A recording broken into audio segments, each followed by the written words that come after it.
Welcome back. This session is part of the Lakeflow Connect Masterclass, and today is going to be MySQL Connect with CDC tutorial. Yesterday we saw like a MySQL Server connector, and we saw a couple of good practices as well. So let us dive in. There are a couple of requirements for this connector, for MySQL connector, that is. So before you configure MySQL connector for ingestion, you need to consider the following. For example, support database versions in Amazon, especially in Amazon RDS. You need to have like 5.7.44 and later. Amazon Aura 5.7. And also Azure database for MySQL flexible server as well. It should be there. Now, the key part is here. This is the important side as well, especially for ingestion to Databricks. So you need to have like binary logging configuration. So the following server configuration is required. So you need to enable binary logging and set the bin log format to raw and set the bin log raw image to full. Now, and then access to create a MySQL user with replication privilege. Yeah, so this is a key as well. So you go to MySQL, create the user, and it should have, that user should have like replication privilege. And then also the network connectivity from Databricks to MySQL instance would be as well. So those are the requirements which you need to reconsider before or consider before creating the connection. Now, the first one is like MySQL CDC. If you want to do the CDC, and you need to have this bin log requirements. So number one is we touched it before, this bin log underscore format should be raw. This is required for the CDCs. So it should be raw. And then the bin log underscore raw, the image should also be configured to be full. And also the ID, GTID mode should be enabled.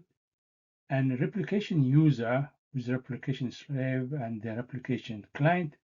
So binary log is retained long enough for catch up. Yeah.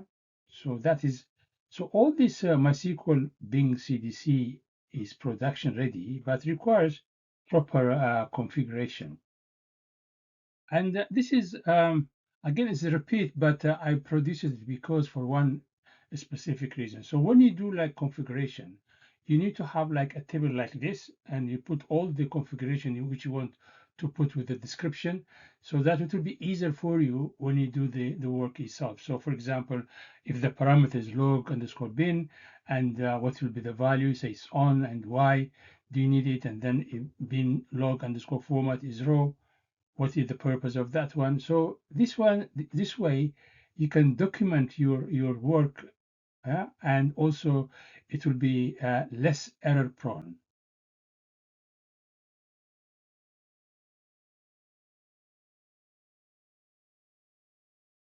And this is the flow chart for the configuration we're talking about. So what you do is like you need network configuration, ensure that your Azure database for MySQL server is accessible from Databricks, and then configure firewall rules to allow inbound traffic from Databricks IP ranges.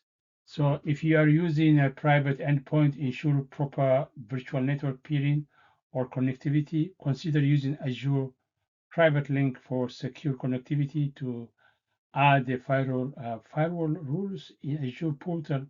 Navigate to MySQL server and the settings, select networking and add a new firewall rule with the Databricks IP address range, and then click save.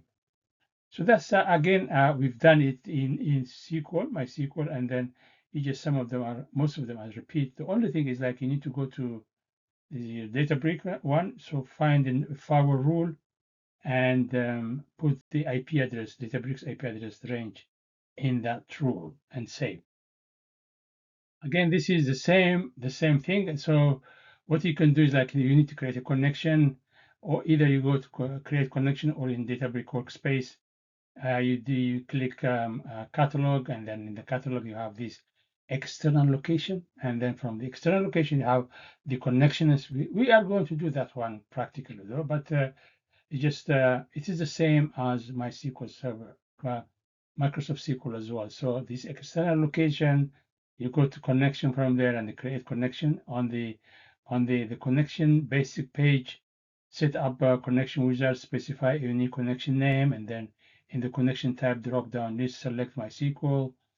Options, add a comment and then click next.